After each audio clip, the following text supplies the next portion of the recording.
दोस्तों, आज काफ़ी टाइम के बाद एक करंट टाइम के हिसाब से एक नया कंसेप्ट लेके आया हूँ इन माय थॉट्स।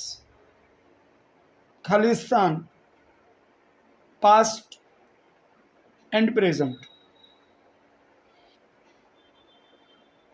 अगर मेरी उम्र के हिसाब से अगर मैं देखने की कोशिश करूँ तो 1984 मेरे दिमाग में आज भी है।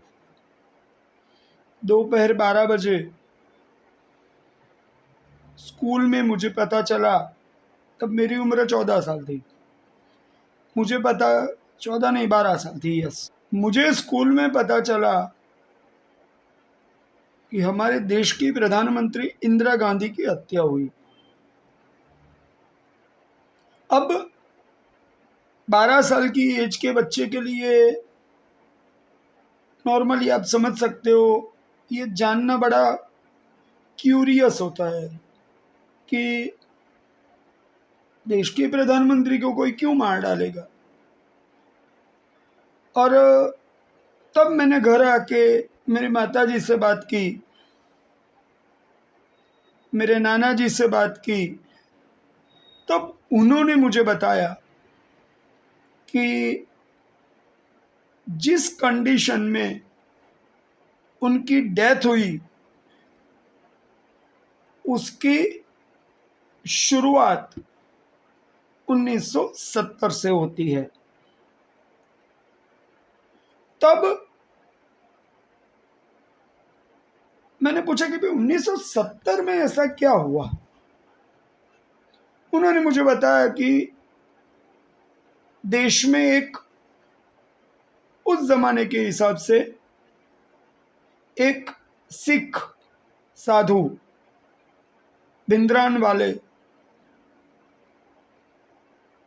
उनका पूरा नाम था जर्नैल सिंह भिंद्रानवाले, जो एक सिख एक्सट्रीमिस्ट था। सिख एक्सट्रीमिस्ट हम इसलिए कहेंगे कि वो चाहता था इस देश में सिख समाज के लिए एक अलग देश से अलग देश बनाया जाए। वैसे हम आज के हिसाब से देखते हैं कि भाई सिख लोगों की मेजोरिटी मतलब ज़्यादा से ज़्यादा नंबर्स पंजाब में है। और वैसे सिख कौम इस देश की सबसे बहादुर कौमों में से है, जिसके 10-10 गुरुओं ने अपनी इज्जत, धर्म, इन सब के लिए ना झुकना पसंद किया। उस कौम के बारे में तो कुछ कहा ही नहीं जा सकता। हमेशा से हम सब के लिए एक रिस्पेक्टेबल और ब्रेव कम्युनिटी मानी जाती है और है, जिसकी अपनी एक बटालियन है, सिख बटालियन पूरी की पूरी, राइट। तो आर्मी में जिसका अपना एक रुतबा है, उस कम्युनिटी के लिए कुछ भी गलत नहीं बोला जा सकता। मतलब सिख कभी भी इस देश के लिए अलग नहीं हो सकते, ये हम बचपन से जानते हैं। और यहाँ पर मैं बात कर रहा हूँ अलग देश बनाने की।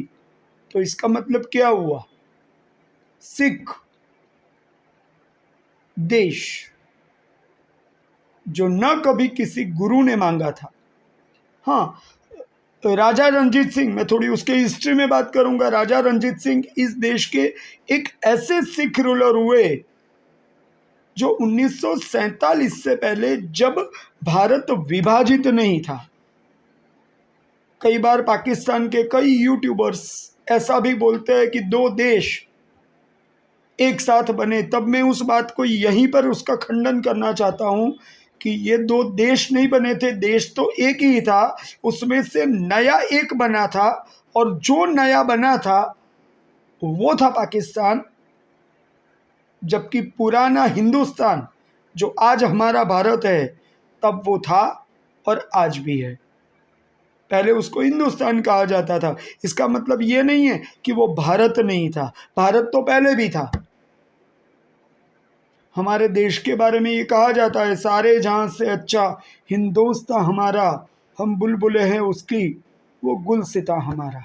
तो ये एक ऐसा गुलसिता है कि जिसको कभी कोई तोड़ना नहीं चाहता है, मगर कुछ लोगों की वजह से एक जिन्ना जो अंग्रेजों के हाथों में खेल के इस देश को तोड़ चुके हैं, जिसकी वजह से आज हम पाकिस्तान देखते हैं। मुझे पाकिस्तान की हालत के बारे में कोई भी बात नहीं करनी है, मगर जो मेरा है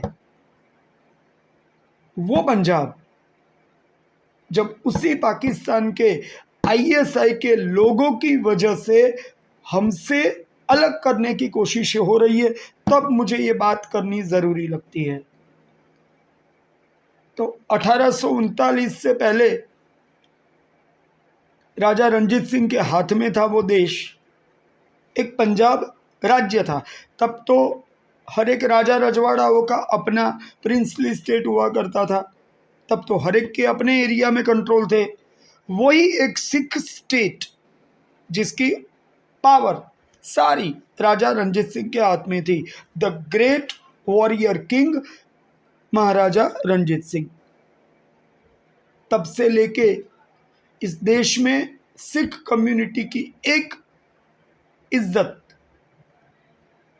जो आज की जनरेशन के लिए कई बार हंसी मजाक में जोक्स का एक पात्र होता है कोई सरदार, मगर वो हंसी मजाक की बात होती है, फिर भी हमारा कानून उसको एक्सेप्ट नहीं करता। हमको ये भी समझना है कि इस देश के राष्ट्रपति भी ज्ञानी जैल सिंह जी हुए, वो भी सिख थे, ठीक है। तो इसका मतलब ये हुआ कि सिख इस देश के साथ रहे, जिए और इसी देश के लिए मरते रहे हैं, वो हमसे अलग नहीं है। मगर पाकिस्तान के कुछ दगाबाज लोगों ने इस देश के कुछ दगाबाज लोगों का साथ लेके हमसे अलग खालिस्तान बनाने की कोशिश की। और इंटरेस्टिंग बात तो ये है कि खालिस्तान की जहाँ पर भी मुहिम चलती है, इस वीडियो के साथ यहाँ पर आपको इसका मैप भी मिलेगा, तो आप मैप को देखना, किसी ने लाहौर को उसके अंदर नहीं जोड़ा। भारत के पास जो पंजाब है उसको वो कहते हैं कि हमें खालिस्तान बनाना है, जबकि भारत से ज़्यादा तो पंजाब का एरिया पाकिस्तान में आता है, तो वो क्यों नहीं पाकिस्तान बनता। इसका मतलब कि खालिस्तान आईएसआई पाकिस्तान का जो स्पाई एजेंसी है उसका मेलाफाइड इंटेंशन से बना हुआ एक प्लान है। मैं इसको हिस्ट्री और करंट दोनों को साथ लेके इसलिए चल रहा हूं कि हम प्रेजेंट के कॉन्टेक्स्ट में ही पास्ट को समझेंगे। तो जो राजा रणजीत सिंह से हमको मिला उसको हमने संभाल के रखा। जब उनके बेटे राजा दुलीप सिंह आए तब उन्हीं से कोहिनूर हीरा छीना गया। तो इस देश की बर्बादी के लिए जिम्मेदार एक अंग्रेज हुए, दूसरे इस देश की बर्बादी के लिए जिम्मेदार पाकिस्तान का आईएसआई है, क्योंकि वो K2 प्लान चलाते हैं। अब कई बार आपको सवाल होगा K2 प्लान मतलब क्या, कश्मीर और खालिस्तान।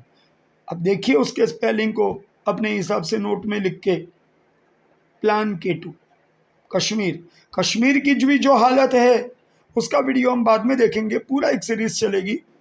अभी आप खालिस्तान को समझिए। कश्मीर की जो हालत है उसके लिए भी पाकिस्तान जिम्मेदार है, और खालिस्तान जो बना एक सोच, रियलिटी में तो कभी बन ही नहीं पाया, मगर एक जो सोच थी उसमें भी पाकिस्तान का आईएसआई है।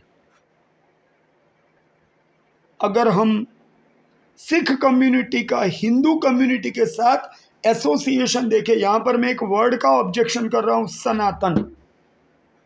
सनातन हमारा रिलीजियन है, हम हिंदू। तो किसी ने कहा हुआ है इंडस या सिंधु से जो रास्ता बनता है वहाँ पर आएगा हिंदू। हिंदू कुश की पहाड़ियों के पास में जो है वो हिंदू। मतलब हम, चाहे पाकिस्तान का कोई भी हो, भारत का कोई भी हो, वो हिंदू है। अगर आप उस हिसाब से सोचोगे तो पाकिस्तान भी हमारा ही है। मगर मैं उस कंट्रोवर्सी में जाना नहीं चाहूँगा, मैं सिर्फ यहाँ पर खालिस्तान तक रुकूंगा। तो 1970 में भिंद्रानवाले को आगे किया गया। खैर यहाँ पर थोड़ी इंडियन पॉलिटिक्स भी इसमें बीच में आ जाती है। इंदिरा गांधी को अपने लिए चाहिए था कि किसी को आगे बढ़ाए। जीबी सिद्धू ने अपनी किताब खालिस्तान कॉन्स्पिरेसी में इसकी बात की है कि उन्होंने सिंपली इस बात को कहा कि वो भी उसके अंदर R&AW raw research and analysis wing के एक ऑफिसर थे। वो इसके बारे में देख रहे थे। इसके अंदर एक इंसान का नाम दूंगा मैं, सरदार स्वर्ण सिंह। सरदार स्वर्ण सिंह उस जमाने में एक बहुत बड़े लीडर हुआ करते थे, सिख। उन्होंने सिद्धू साहब के साथ बात की कि अभी जो पंजाब में है सिद्धू, नवजोत सिंह सिद्धू, उसकी बात मैं नहीं कर रहा हूँ, मैं जीबी सिद्धू की बात कर रहा हूँ, जिन्होंने खालिस्तान कॉन्स्पिरेसी बुक लिखी है। मतलब इस किताब के नाम को आप देखिए, खालिस्तान कॉन्स्पिरेसी, मतलब खालिस्तान रियलिटी नहीं है, कॉन्स्पिरेसी है जो उकसाया गया। और आज के बच्चों के लिए तो ये सुनने की बात है, जब आज की जनरेशन उस बात को नहीं जानती, तो उस ज़माने के लोग जो उस बात को जानते हैं उस बात को समझते हैं। मगर आज की जनरेशन के लिए तो ये भी एक हिस्ट्री है, क्योंकि इतिहास की जो परिकल्पना लिखी जाती है उसमें 30 साल से पुरानी कोई भी बात हिस्ट्री बन जाती है। तो उस हिसाब से 1970 की बातें हिस्ट्री है। तब ये उन दिनों की बात है जब 1975 में देश के अंदर इमरजेंसी लाई गई। इमरजेंसी की टॉपिक में नहीं जाऊंगा, मगर मैं ये कहना चाहता हूँ कि 1970 का दशक मतलब 10 साल एक ऐसे है जिसके अंदर इंदिरा जी ऊपर भी आती है। उसी दशक के अंदर पाकिस्तान से अलग होके बांग्लादेश भी बना। उसी दशक के अंदर इंदिरा जी का डिक्लाइन भी होता है, उनके पावर का डिक्लाइन भी होता है। इसी माहौल में 1970 के दशक में सिक्किम भी इंडिया का एक स्टेट बना, जबकि वो एक अलग नेशन हुआ करता था, वो अपनी मर्जी से इंडिया में जुड़ा। तो इस हिसाब से 1970 का दशक इस देश के लिए बहुत इम्पोर्टेंट है आज के कॉन्टेक्स्ट में। और यहीं पर मैं भिंद्रानवाले की बात कर रहा हूँ कि उसको आगे किया गया। रियलिटी में भिंद्रानवाले कोई इतना बड़ा इंसान नहीं था, मगर उसको आगे लाया गया। और जब आप किसी को आगे करोगे तो फिर वो अपने पावर को समझता है और वो उसका यूज़ करने की कोशिश करता है। और वहीं पर भिंद्रानवाले एक ग्रुप था दमदमी टकसाल। उस दमदमी टकसाल सिख रिलीजियस ग्रुप से ये जुड़ा हुआ था। और वहीं पर 1980s, अब मैं 70 से 80 की तरफ जा रहा हूँ, उसने एक कैंपेन लॉन्च किया। कि इस चीज़ का कैंपेन, आनंदपुर साहिब रेजोल्यूशन। तो आप समझिए, जो राजा रणजीत सिंह का पंजाब था वो 47 आते आते टूट चुका। कुछ पंजाब गया पाकिस्तान में, कुछ पंजाब रहा भारत में, तब भी वो हमसे अलग नहीं हुआ। मगर ये पाकिस्तान की ISI के उकसावे की वजह से, उकसावा मतलब किसी को कुछ करने के लिए तैयार करना, और वो भी बुरे काम के लिए। वहीं पर भिंद्रानवाले को आगे किया गया। उसने एक फायर स्पीच देनी शुरू की। उसकी पर्सनालिटी भी चैरिस्मेटिक थी। अब देखिए, किसी की पर्सनालिटी चैरिस्मेटिक हो, इससे फर्क क्या आएगा कि वो जो कहेगा वो लोग उसको मानना शुरू करेंगे। और लोग उसको कैसे देखने लगे? Champion of Sikh rights. Rights कह रहा हूँ, RIGHT, राइट्स, अधिकार। सिखों के अधिकार के लिए लड़ने वाला मानने लगे। और यहीं से उसकी एक हीरोइक पर्सनालिटी बाहर आती है। उसको थोड़ा उकसाया गया और वो आर्म स्ट्रगल के लिए तैयार हुआ। देखिए, यहाँ पर जब हम आर्म स्ट्रगल की बात करते हैं, मतलब उसको वेपन मुहैया किया कराए गए, वेपन मिलने लगे। और वेपन जब मिलने लगे तब उसने शुरू किया टेररिस्ट अटैक। तो एक संत जो एक सोच लेके चल रहा था किसी के उकसावे के बाद कि वो इस देश से अपना एक अलग देश मांगेगा, वो आगे बढ़ने लगा अपनी बात में। और वहीं से भिंद्रनवाले का एक हाई प्लान स्टार्ट हो जाता है। और वो हाई प्लान क्या है आप समझ सकते हैं कि उसने अमृतसर में जो विश्व प्रसिद्ध वर्ल्ड फेमस गोल्डन टेम्पल है उसको अपने हाथ में ले लिया, उसका एक हिस्सा। तब भारत सरकार को उसे वहां से निकालने के लिए एक मिलिट्री ऑपरेशन लॉन्च करना पड़ा।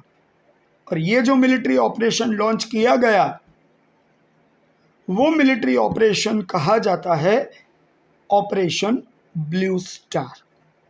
देश के अंदर ये पहला वाकया है, वाकया मतलब इंसिडेंट, जिसके अंदर आर्मी को वेपन्स और जूतों के साथ किसी रिलीजियस टेम्पल में मजबूरी में जाना पड़ा। खैर मैं अभी यहाँ पर वो फोटोग्राफ्स भी शेयर नहीं करूँगा कि उसके एक हिस्से में भिंद्रनवाले ने किस तरीके से कंट्रोल कर लिया था, क्योंकि कोई भी गवर्नमेंट जब उसके हाथ में कोई बात नहीं बचती तब वो आखिरी ऑप्शन के लिए मिलिट्री ऑपरेशन लॉन्च करता है, क्योंकि इसके रिपरकेशंस मतलब आने वाले उसके प्रत्याघात, उसकी किस तरफ क्या इम्पैक्ट आएगी वो भी सोचना पड़ता है। क्योंकि कोई भी गवर्नमेंट, वरना जो गवर्नमेंट आज के हिसाब से 2023 में भारत में है, अगर वो बालाकोट और उरी के ऑपरेशंस कर सकती है, सर्जिकल स्ट्राइक कर सकती है, तो क्या वो बाकी का कश्मीर पाकिस्तान से नहीं ले सकते? मगर वो नहीं लिए जा रहे। क्यों नहीं लिए जा रहे? क्योंकि उसके रिपरकेशंस इंटरनेशनल लेवल पे क्या होंगे वो भी देखना पड़ता है। तो उस हिसाब से आप सोचिए कि इंदिरा गांधी जब 1970 के दशक में जब इस देश की मोस्ट पावरफुल ब्रेव लेडी थी, उसमें कोई कमी नहीं है। चाहे आज देश 2023 में कांग्रेस को पसंद करे या ना करे, वो हमारे लिए, देखिए कोई भी जब किसी भी बात को आप समझने की कोशिश करे तो उसको उस वक्त के हिसाब से समझा जाता है। तो कांग्रेस पार्टी उस जमाने में इस देश की बहुत बड़ी पार्टी थी, खैर आज भी एक पार्टी है, ठीक है। तो उस जमाने में इंदिरा जी एक बहुत बड़ी पावरफुल लीडर थी, इंडिया के लिए भी और इंटरनेशनल लेवल पर भी। वरना वही पावर में थी जब बांग्लादेश पाकिस्तान से अलग होके बना था। तो इसका मतलब उनके पावर को, उनकी कैपेसिटी को डिसरिस्पेक्ट नहीं किया जा सकता। उन्होंने ये कैलकुलेटेड स्टेप लिया। उसके अंदर ऑपरेशन ब्लू स्टार में जिस तरीके से ब्लडी स्टैंड ऑफ हुआ, मैं bloody stand of BLOODY bloody मतलब रक्त रंजित कह रहा हूं, जिसके अंदर कई 100 लोग मारे गए, भिंद्रनवाले को भी मार दिया गया। और इसके बाद इसका एक रिपरकेशन हुआ जो सबसे बुरा रिपरकेशन है मेरे हिसाब से, और वो रिपरकेशन ये है कि उसी ऑपरेशन ब्लू स्टार के बाद कुछ सिख लोग, जबकि उन्हीं की एक रिलीजियस प्लेस में आर्मी की एंट्री हुई थी, तो वो गुस्से में आ गए और उसकी वजह से 2 लोगों ने, एक तरीके से समझ लीजिए ये जो ऑपरेशन ब्लू स्टार हुआ उसकी वजह से उन 2 लोगों ने इंदिरा जी के बॉडीगार्ड होते हुए 31 अक्टूबर सुबह 8 साढ़े 8 बजे करीब उनको गोली मार दी, जब वो मॉर्निंग वॉक में निकली हुई थी। तो एक तरीके से समझिए कि इस खालिस्तान मूवमेंट के 1984 तक के जो हिस्ट्री की हम बात की, उसमें भिंद्रनवाले एक बड़ा कैरेक्टर आता है। जिसने इस मूवमेंट को बहुत आगे बढ़ाने का काम किया। मैं यहाँ पर भिंद्रनवाले का गुणगान नहीं कर रहा हूँ, मैं उसकी कोई पर्सनालिटी शो ऑफ नहीं कर रहा हूँ। मैं सिर्फ यही कहने की कोशिश कर रहा हूँ कि खालिस्तान बनाने की जो पाकिस्तान की चाल थी, फिर बोल रहा हूँ, ये पाकिस्तान की ही चाल थी जिससे ये खालिस्तान बनाया गया, सोच के हिसाब से। रियलिटी में तो कभी बन नहीं पाया। यहीं पर एक और रोल आता है बब्बर खालसा का।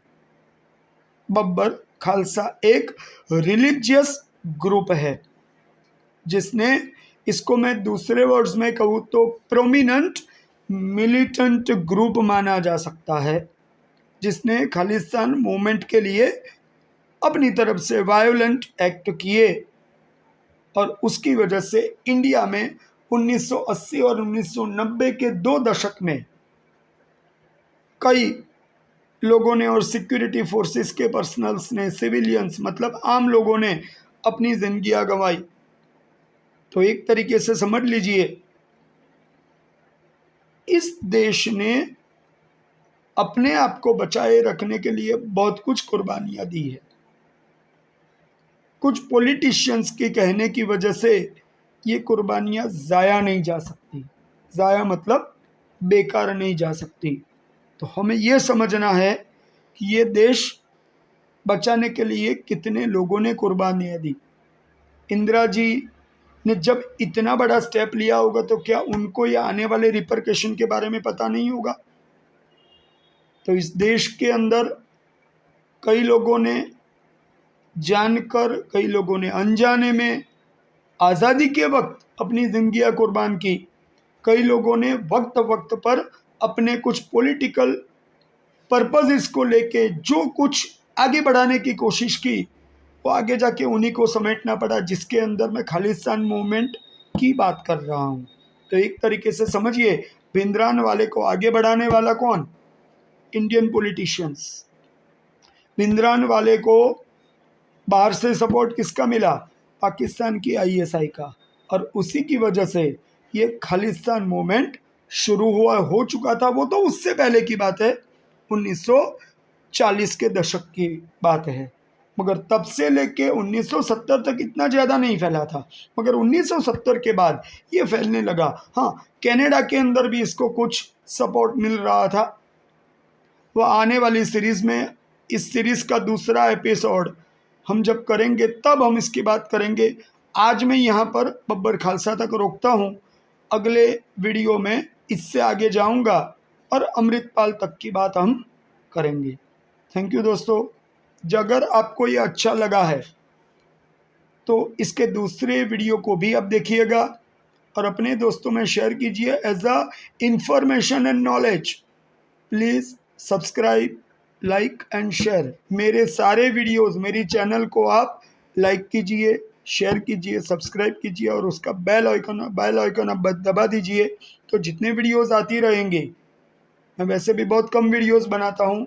आगे मैंने फार्म लॉस पर एक वीडियो बनाई, उसके अलावा रशिया यूक्रेन वॉर पर भी एक वीडियो बनाई है, वो भी आपको मिल जाएगी मेरी चैनल पर। मगर इसको आप देखते रहिए, थोड़ा थोड़ा रेगुलर एक्टिव होने की कोशिश करूँगा, मगर कुछ इंटरेस्टिंग वीडियोस आपको मिलती रहेंगी। थैंक यू दोस्तों।